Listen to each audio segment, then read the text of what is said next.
Welcome, everybody, to the 55th episode of the Jewish Drinking Show. I'm your host, Rabbi Drew Kaplan. I'm very excited to welcome back now fourth-time guest onto the show, Professor Jordan Rosenblum, who is currently the Belzer Professor of Classical Judaism, the Max and Frieda Weinstein Baskin Professor of Jewish Studies at the University of Wisconsin-Madison, and, if that's not enough, the Chair of the Department of Art History at the University of Wisconsin-Madison. Now, Professor Rosenblum is the reason he's been on the show now the fourth time this year is because earlier this year he published Rabbinic Drinking, What Beverages Teach Us About Rabbinic Literature, which introduces readers to rabbinic thought and the Talmud through the rabbinic drinking glass. Now, Professor Rosenblum has been great on the show, and I'm really fascinated about the topic we're discussing today. A phrase called Beit Mishteh, in the Mishnah and the Tosefta, and I was very happy because I've seen a bunch of English translations of Mishnah, Talmud, etc., as I'm sure you've also, and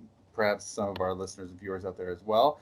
And this term, Beit Mishteh, a house of something, appears. It not only appears in different places in both the Talmuds, but even in the Mishnah and the Tosefta, and it gets translated in different ways, the most common of which is the wedding house, right? Or a wedding party. Right? Mm-hmm. Yeah, definitely. Right. So there's, before we get into it, there's a scene that many people who've read the Mishnah confront. I mean, they see it. It's really in the very beginning of the Mishnah in Brachot. It's not tucked away in some obscure place, but it's right there at the top. Anybody checking out Mishnah for the first time probably is learning about when to say Shema, and boom, there's a story. There's an incident that happens, right? And so in your book, you actually quote someone else's description of this story. Do you want to read? I can read from your. Do you want me to read it? Yeah, sure. It's on page 209 in your book. Well, I always keep my book handy, but you can. Sure, I'm happy to have you read it. Yeah. Sure. Okay, so I'll read it because so anybody wants to check this out, this is in Professor Rosenblum's Rabbinic Drinking book. It's on page 209, and he actually is quoting from. There we go. He's actually quoting from someone else's description. Moshe Simon Shoshan. There we go. Him in his description of this Mishnah. He says, I have loved this tale ever since I first read it as a child. I picture Rabbi and Gamliel's son stumbling through the back door of their house in the wee hours of the morning, hoping not to disturb their sleeping family. To their surprise, they find their father at the kitchen table in his dressing gown, deep in study. The sight of their father reminds them that the festivities have distracted them from their obligation to accept the yoke of heaven through the recitation of the Shema. Their father looks up from his book with a mixture of concern and rebuke. He informs them that it is still possible to rectify their lax behavior, provided that the night has not yet ended. So I mean, with some adjustments, I basically see this story in the same way. Yeah, I add in the book that I always had I remember the first time I encountered this tale, I always thought that it was a little bit different and this is where we'll get to this, right? This is why I take the literal meaning of Beit Mishteh much more seriously. Is imagine them coming home with a little bit of drink in them, and they bump into their dad, and instead of imagining him deep in study, I always imagined him as the scene in sitcoms where they try and sneak in and the dad turns on the lamp and they're waiting, the parents are waiting for them. Yeah. And then I thought that they did the smart thing. Maybe this is more insight into me as a kid, right? The smart thing to say, how do I distract my parents? Oh, I'll ask a halachic question. I'll ask a legal question. And then dad takes the bait. And, instead of being like, well, that's an interesting halachic question. Well, as you know, I have Puskin, and then he continues on. Right. So that's the way I always read it. But this was a moment when I read Mr. Rosh Hashan's book where I read that. I'm like, yes, someone else, I never articulated that. Someone else has this vision of it. And the other cool thing is, you're right, this is in the first couple lines of the Mishnah. This is not an obscure random thing in Uksin or something, right? This is right there. And I think if you were to ask a lot of people who've spent any time studying text, they probably have had some vision of how this went down in their head. Yeah, right. And it's also amusing that they arrive to their parents. It's not just like their own houses. Like it's literally, they're still young enough to be under their parents' own roof, right? So they're young enough that they're not that, but they're old enough that they're out drinking. Right. So now the fascinating thing is, it's like one of these things of like, how often are people up past midnight and they're not drinking, right? like of course they were at some party and they were probably drinking and they were stumbling in past midnight. Like Right. that's like you mentioned, you can picture it on sitcoms. Like it doesn't require a crazy amount of imagination where you have to like picture yourself in a different time and place. Like that's something that you can easily transpose into our own contemporary culture. Exactly. Yeah, exactly. And again, and this is one of the things we both share is obviously this love of text about rabbinic drinking or Jewish drinking in your framing, is that it's not obscure. Like that's the point that we've both have talked about before. Right? These are not obscure texts. We can find some obscure ones, but this is right up front, and this is part of a text that anyone who's spent more than a minute studying rabbinic literature has come across this text, right? It's a basic starting point, and people just read past that. Yeah. And to realize that they're reading past it is part of it because it's so present, but also they're reading past it means, I would also argue, they're missing a lot of what's going on there. I like that. And also there are two other things. One is we're going to get into the translation aspect, and the other is that there's no value. There's not like a negative moral valence going on. Like Rabban Gamliel doesn't say to his sons, like, you guys, you should have been home earlier. He just said, oh, you guys thought it was only until the midnight. Actually, you can do it all the way. Like he's not upset that they were out so late, that they were necessarily out drinking or necessarily where they were. It was just simply like, you guys still have a chance. Right. And also so much of rabbinic literature, and one of the things I love about it is it's so abstract and it's so not necessarily concerned with the basic reality. It's concerned with I always say to my students, when you hear hoofbeats in rabbinic literature, think zebras, not horses, right? You're always taught, think horses, not zebras. And in rabbinic literature, it's always the opposite. But here, this is a reality. Like, I won't ask for a show of hands, right? But most people's youth, sometime in their story, they might have stayed up a little too late drinking, right? And then if you're someone who takes halakha seriously, you might have hit a moment where this is relevant. This is not a abstract, theoretical, never going to happen. This isn't a Jew and a Gentile hold a slaughtering knife together and sever the throat of the same animal at the same moment. Is it kasher or not? This is a practical reality. Yes. So now let's get into what is a beit mishteh. So one of the things that I loved about your book, and I was very clear about it when I wrote about it, which was how you translate both mishteh and beit mishteh, and which is simply, how would you translate it? It's a drinking party, right? That's what people, I think you have to take the words seriously, right? Because people gloss it over. That's what it means. But why is it like and weddings involve drinking. Celebration involves drinking. Rabbinic literature always, there's no joy without wine, right? So, it's not, and so to ignore that, to me means you're missing. Like you can say drinking was a fundamental part of it, and so much so that it becomes a term to refer to the thing as a whole. And so you can then say, well, the term kind of gets fossilized and it means so much more than that. And I can agree with you, except the fact is it's still there and it's still part of it. And a story like this, I think, and if you keep looking through these, you'll see they assume that drinking happened, right? Yeah. And so I even point out in the book, if you continue reading on, right, there's text in the Bible, he continues in Brachot, continues to imagine that drinking happens at weddings. So you have to take that seriously. Yeah.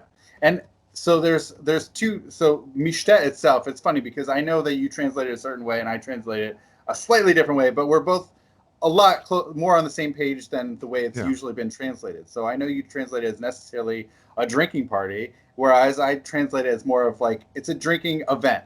Mm-hmm. So it's a little bit more ambiguous from my understanding of it as necessarily, is it how much of a celebratory party is it?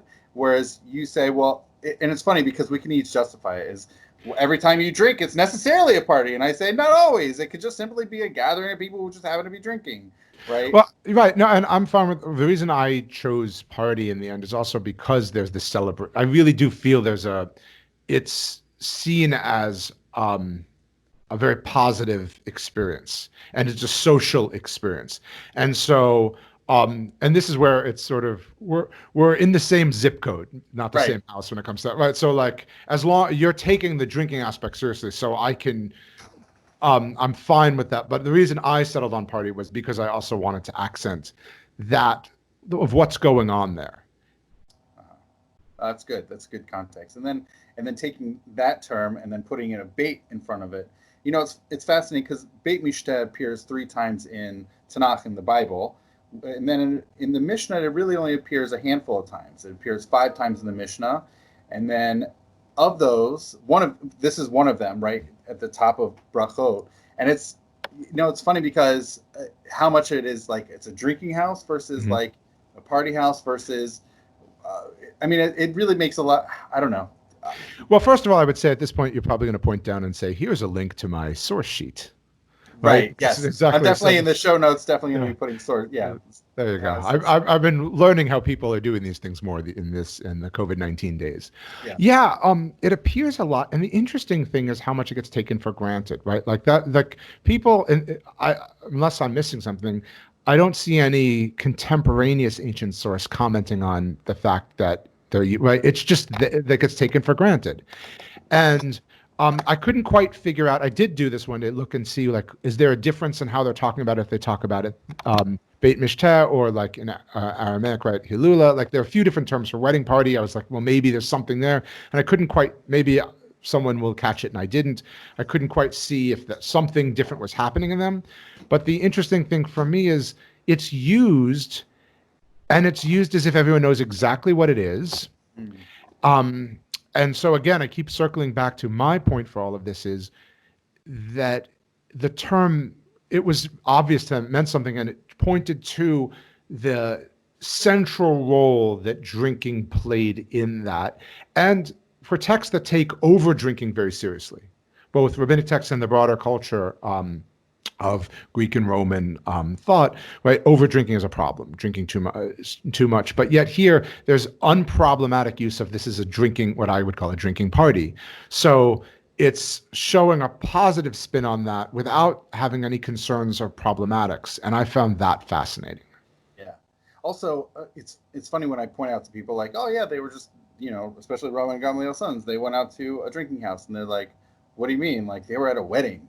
And so it really plays differently. If you were to say they went to a wedding, that means that there's a certain mitzvah there of, you know, rejoicing for the bride and the groom and like celebrating them versus like they were just hanging out and drinking. Like there's a very different orientation towards that versus like if it was for mitzvah purposes, yeah, that's good and laudatory. Of course, it's understandable. But if they were just simply out drinking, like what, you know, could that really be? Like, would they really be doing that? Why would the Mishnah talk about it? Right, and I think that also points to the fact that drinking wine, we're talking about Mishnah, and you know, beer, if we're getting into Bavli as well, that was a most common beverage, right? And so their interaction with it was different. And again, it highlights and this is here I'm preaching to the choir or the converted, whichever idiom you want to use, right? By talking to you about this, is that's why it matters, because it's so common that it becomes a vehicle to talk about so many other things, which is why I ended up writing a book about drinking, was because my research on the whole is about food and rabbinic food regulations and how that, and it's really about how food gets us to all these other questions. And I realized I could do a whole book about introduction to rabbinic literature by focusing on drinks, because they get you to all of these concepts. And this is this text that we're talking about comes up in my chapter talking about prayer, right? So if you want to learn about the Shema, the first place you're going to look for it starts with this story. And you can't teach, you know, the rabbinic interpretations of Shema without talking about the story. You just can't. Right. For sure. Yeah, it definitely helps. And yeah, so I think we're both on the same page. It's some sort of drinking. It's a place where drinking takes place, whether it's more of a party atmosphere or just simply they're drinking there. But it's a Beit Mishteh is what's, you know, it's a drinking place. Yeah, and I would also say it's it's the drinking place, and bait is a weird term in Hebrew, right? It can mean tons of things, and you get this starting in Tanakh, right, in the Bible. Bait can stand in for tons of things.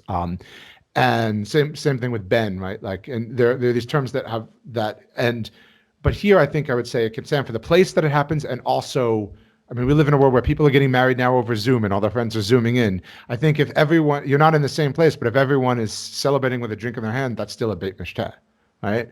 And so I think it's the place and it's the event that happens at that place. I hope you've been enjoying the episode so far. I just wanted to break in and give you a sneak peek into next week's episode featuring Rabbi David Polsky as we discuss praying under the influence. It says that someone who's drunk is exempt from prayer, that they do not have to pray. And it's actually, and Rabbi Polsky pointed out a little bit later on the page, there's even a further level of drunkenness, the drunkenness of Lot, but one doesn't even need to get that far just to see that someone who is drunk is exempt. I hope you enjoyed that sneak peek. That next episode will be publishing in mid-January, and that's right, I'm going to be taking a month off between this episode and the next, but don't worry, there's still more to come with the Jewish Drinking Show, and I hope you enjoy the rest of the episode, and stay tuned for more episodes come January. Yeah. So one aspect that's really fascinating to me about thinking about Beit Mishteh, certainly in the Mishnah Tosefta, is it's pairing, right? It's pairing with Beit Avel, the mourning house. So there's, of course, we have this text here in the Mishnah at the very beginning of Brachot, but of the 5 times it appears in the Mishnah, 3 of them, so most of them, are paired with Beit Avel. And just for some context, also even with the Tosefta, of the 10 times it appears there, 6 of those times, so again, a majority of the appearances are appearing in tandem with Beit Avel. Nice. Which, so now you can say really one of 2 things. You could either say, well, it's just a literary connection. The sages were highly aware of one of the 3 appearances in the Tanakh, where it appears in the book of Ecclesiastes, where they appear together, right? That it's better that you should go to a house of mourning than to a drinking house. It's not saying don't go to a drinking house, like, right? That's a separate conversation of, like, it's assuming that people are going to go to the Beit Mishteh anyways, but here it's, so one could say, well, Chazal, the sages were very aware of that text, and so they just thought to pair them. Right. I think that may be true, but I think there's something else going on that's not simply literary, which is that they are very similar, that the Beit Avel and the Beit Mishteh are very similar. Like, meaning it's not like a house that's set aside for something, like maybe a Beit Knesset, something like that, like a synagogue. But here it's something that, just like a Beit Avel, is never fully always set to be a mourner's house. It's just that's where the mourner happens to be, and we're going to go and comfort him or her. But the Beit Mishteh is very similar to that, where it's something that happens to be where the Mishteh is happening. That's where this drinking party or event is taking place. It's not that it's a bar or a pub that's 100% always, that's what that place is set up for. Yeah, I mean, I could certainly buy that. It's interesting that, I mean, they do, in some ways, I've been racking my brain now as you were talking about it to think about this, but so I'm going to say it, I might be wrong, but so if I am wrong, just edit it out, I guess. But it's, I think the rabbis talk about drinking at weddings, at funerals, much more than I think at weddings in some sense. Like, there's this Beit Mishteh, but they don't, and they have a few little incidental references, but they spend a bunch of time talking about how much you can drink at funerals and what happens if you drink too much at funerals and such. But I think they would never call a funeral a Beit Mishteh, right? And I think, but I do think so the reason I bring this up is for 2 reasons. One is, I think it accents what the funeral is supposed to be about and what the wedding is supposed to be about, and the Mishteh stands in for rejoicing. And I think also that one of the reasons they end up being paired is, in a sense, one marks a very beginning and one marks an end, right? And again, the centrality of drinking for that beginning is interesting for us, but I do think one of the reasons you pair them is one is in a sense a beginning of life, and another is clearly an end. Although Beit Mishteh could really just be, I think sometimes it does appear as specifically for wedding purposes, although not always. Yeah. Right. And, it's funny because there is a certain ambiguity about it. It could it really legitimately could always be a wedding. It's just not specified, oh, this is a wedding.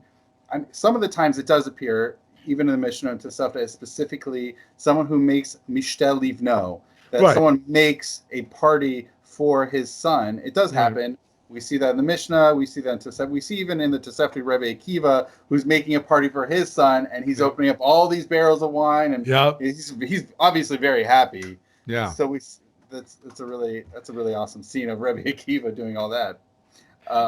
So there is an ambiguity whether it necessarily is just no, it's true. And yeah, and I mean, but again, it's a perfect example when you bring up livno, because then you also have, like in Avodah Zarah, right? The interesting thing of what if your idolatrous neighbor invites you to, and this is an example where by saying that, the assume is, why else are you throwing a drinking party for your son? It must be a wedding, right? And so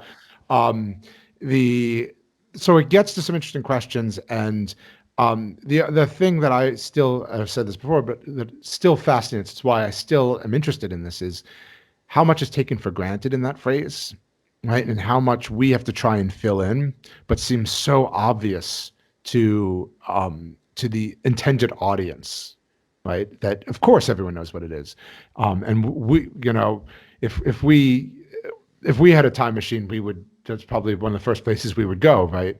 Is back in time to ask them this question. But they just took it for granted. For sure. And that there is, like you said, a lot of gray area around this. How much we certainly don't know how this looks exactly, how exactly this is all set up socioculturally or spatio-temporally. Yeah. There are a lot of question marks around this, but we're trying to speculate, of course, which is a start. Yeah, it also, I don't know if you, I don't have I just had reread my own passage before we called, and I don't have the book with me, but I give a note to Michael Sattler's book on marriage. There's at least one inscription that mentions it. Oh, really? So. I have it right here. Oh, there you go. So if you look at, where is it? Page 179. This is not a plug for his book, although Sattler was my doctoral advisor. So here on 179, yeah. According to this, Hebrew inscription said in the mosaic at the southern end of the synagogue courtyard, a certain Rabbi Isi HaKohen paid for the paving and plastering of the courtyard, which he vowed during the Mishteh of Rabbi Yochanan HaKohen, the scribe of Rabbi, his son. So there you go. So there is our inscription evidence for that, which again shows that is a term that had wider. You have to actually say what it is because it's blurring it out. But Jewish marriage in antiquity, I believe it is. Princeton University Press, 2001. Yep.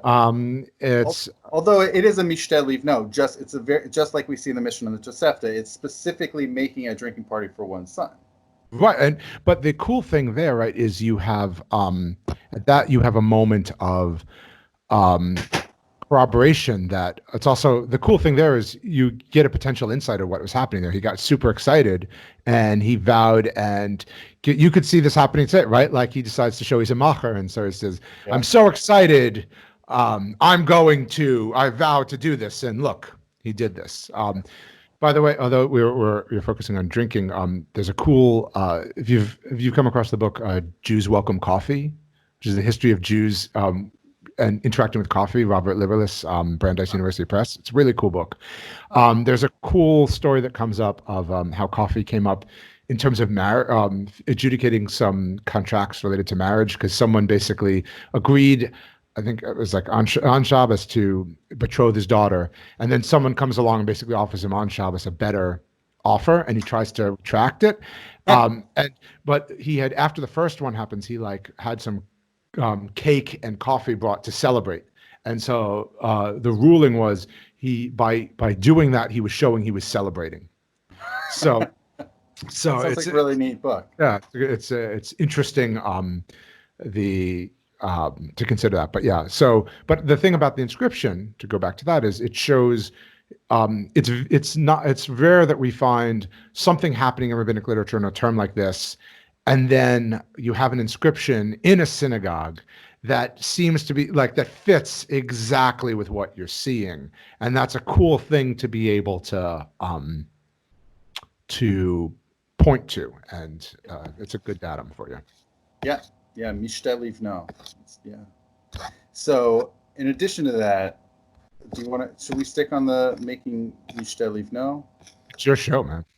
Awesome. Do we see, by the way, I could be wrong. We don't see anybody making a Mishteh Livito, or do we? Not that I've ever seen. Okay, at least not in the Mishnah Tosefta. It could be in the Bavli, right? Okay. All right, so I'm gonna. It could be, but let me know if you find one. I don't think I've ever seen one, because it's the kind of thing I would probably comment on. But Yeah. if you've seen one, let me know. Yeah, it would stick out if you see a Mishteh Livito, which we don't see. It's really just you make a Mishteh for your son, and it seems Mishteh appears only really like you're making Mishteh for your son, or it just happens. Like we literally see that language. I think it's in the Tosefta of like if a Mishteh happens. Right. I don't know if you caught that. It was. Shoot. I don't think.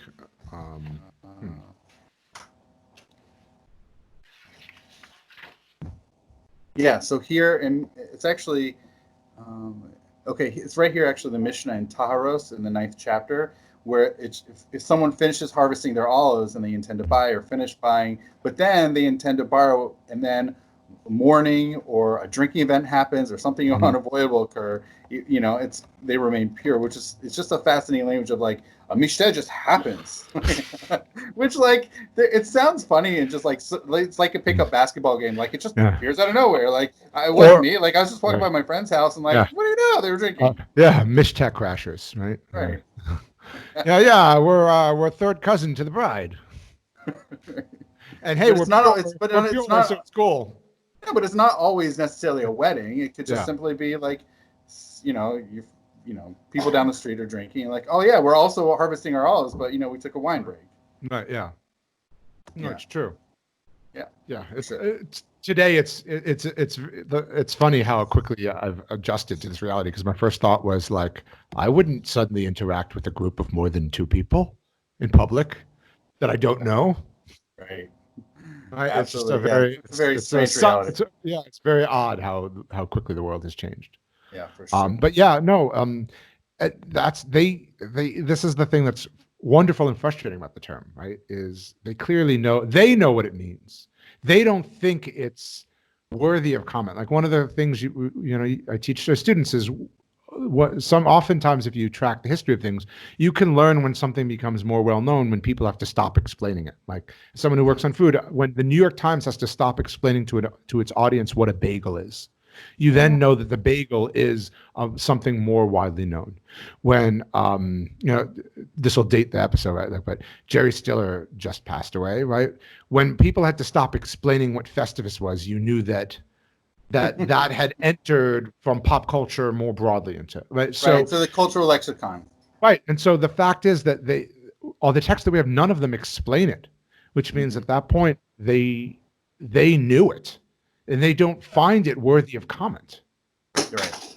Right. It's not an obscure cultural institution. It's something that's pervasive, culturally pervasive. Right. They want to define what time is midnight, what is evening, if we're going back to Bachot, right? They want to define that. They're not sure what that is. They're not sure what the first watch is. Right? They're working with all those. No one wants to define what a beit mishteh is. Like we know it. Right. For sure. Can I comment on a couple other Mishnayot? Sure. So there's one in Ketubo in the 7th chapter. This is a really fascinating one. And there's a parallel that appears in the Tosefta also. One who vows to prohibit his wife from entering either a house of mourning or a house of drinking must divorce her and pay her ketubah, which is so fascinating that you can't forbid your wife from going to either of these institutions, right? Now, it's so fascinating because here the explanation is because you're locking the doors in front of her, whereas which is really fascinating. The Tosefta actually gives a different reason, which is that because if she doesn't go to anybody else's houses of mourning, no one's going to mourn her, which is it's a very almost like mita keneged mita sort of way of thinking of like she's going to get her recompense and no one's going to mourn her. But yet the Mishnah's version, rather than the Tosefta's version, which is more of like, this is life, right? You just as much as you go to houses of mourning, you also go to drinking houses, and it's not a gendered thing, right? Yeah, Men it's a can go life to thing. women. Yeah, it's a life thing, exactly. Both of these are institutions of living.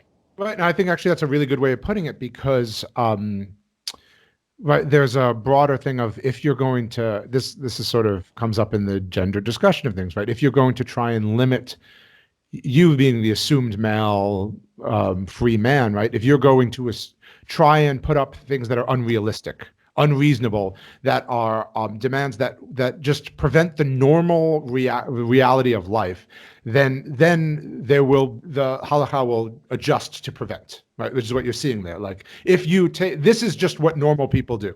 This is an unreasonable request, and if you put that on, life will not happen the way it normally happens, right? Mm-hmm. And so because if you step back and think like I often have to explain this to students, like, well, why, like, really? Like, all these other things are totally allowable. This isn't allowable. And Yeah. that's exactly why, right? Because the other things for that society at that time were seen as normal way of life. This would be incredibly, and this is another great insight in that in terms of what they thought was normal part of life. As you said, like, there's a reason that would be a problem because that would be odd for that time. And so Yeah. then that lets us know that what was odd and what wasn't. Yeah. These are things that excite me. I'm much more interested in the ancient world than the modern world. So, I totally get it. Late antiquity is awesome.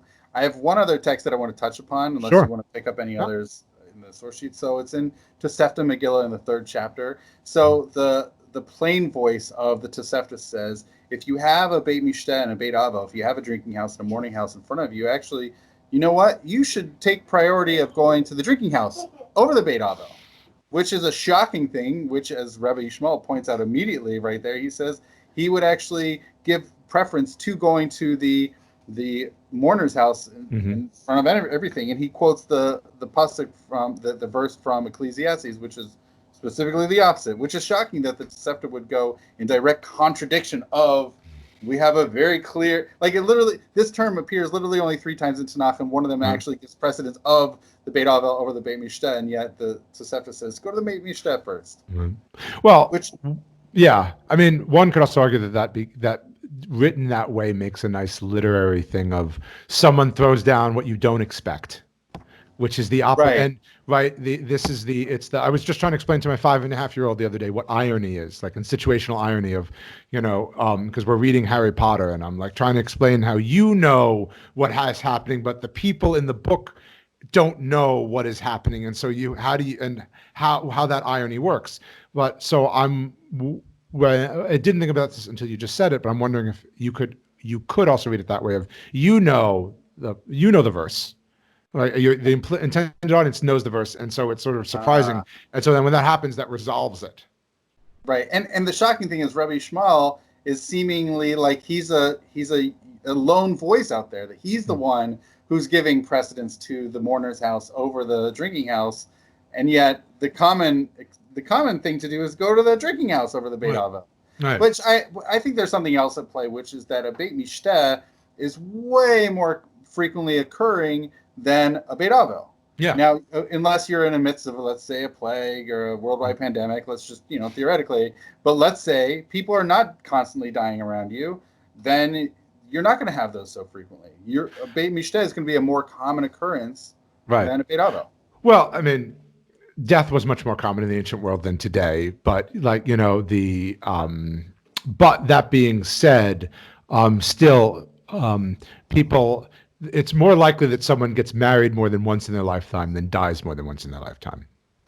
So okay, you know what? You're going to bring that up. I'm going to do one more text, which I think works in the favor of translating Beit Mishteh more towards the wedding aspect than simply a drinking. Okay, go for it. Okay, so that's in Tosefta Bava Metzia in the 8th chapter, it's really fascinating because you have different things. So if you're borrowing a cloak from your friend and you go into a house of mourning, then you they go and they got to bring it back, this cloak. Okay. But if this friend is going to a drinking house, then they have it all day long. Okay. Yes, so presumably you're not just going to go to a Beit Mishteh for 15 minutes and come back like you might at a mourner's house. If you're going to go out drinking, you're going to be there for the entire day, right? It's assuming that you have a lot longer. Right. However, now this is fascinating. If you go to your own, okay, so whether it's to your own mourning house or to your own drinking house. So it's yours. You are like sort of the convener, right? You're the host. Then at minimum 7 days, right? So if you're lending your friend this cloak, you're not getting it back for at least a week. Now, for the mourner's house, it's obvious. There's Shiva, right? You're going for your own mourning. For the Beit Mishteh, it's not so obvious. And here it points more towards it's your own wedding, and you're going to celebrate for 7 days. And that points more to the wedding. Nice. Although, by the way, it's fascinating because then Rabbi Shimon right there says actually not less than any 2 weeks, right? So if you're presumably, I would imagine more for the Beit Mishteh than Beit Avel, more for the drinking house, that maybe it really is talking about a wedding, and then you're going to have it for a couple of weeks, and then you can give it back. So that text right there, Tosefta Bava Metzia in the 8th chapter, points more towards your read as more of a wedding feast. And again, it would highlight the point that I'm making. Not that I'm trying to plug my book too much, but I'm making my book that you can because think about all the halakhic implications of that statement, right? About you have to talk about loaning a property, what duty to return it. What is the expectations of the one lending and the one being the one lending and the one being lent? What things can change it? What effect? And so there are all these issues that come up, and the center of it is a Beit Mishteh, which is a drinking party. Yeah. But either way, I think we both agree, whether we want to translate Beit Mishteh as wedding party or just a drinking party, either way, drinking is the foundational aspect of it. Yes. To explain otherwise, you have to explain why the word is there. And it's like it's Occam's razor, right? Like to try and argue against both of our points, you have to explain why the word ended up there. You can't have a drinking day. You can't have a drinking event on a fast day. Right. And you probably can't have a wedding either because you need a drink. Right. To say why are we referring to it as drinking whatever we are, right? The simple answer is, well, that's the word, right? Like we're not trying to do some sort of fanciful, cute reading of. There are plenty of times I try and have my pet theories that I have to say. Okay, if you accept these three logical steps, then you'll see why I make point 4. This is that's the word. Right. It's like you said, Occam's razor. It's just straightforward to the point. Mm. Yeah. That's great. Awesome. So going back to our very first Mishnah, we have Rabban Gamliel's sons coming back home from a night out on the town. Mm-hmm. Whether they were at a wedding party or not, they were drinking. Yeah. They're coming home late from drinking. Yes. It's not hard to imagine. No. All right. Well, Professor Rosenblum, thank you so much for joining us today. Thank you for having me. It was fun. Yeah, this is great. All right. And if anybody's interested, don't forget, Professor Rosenblum's book just came out this year, Rabbinic Drinking. So, all right. Thanks, everybody, and l'chaim.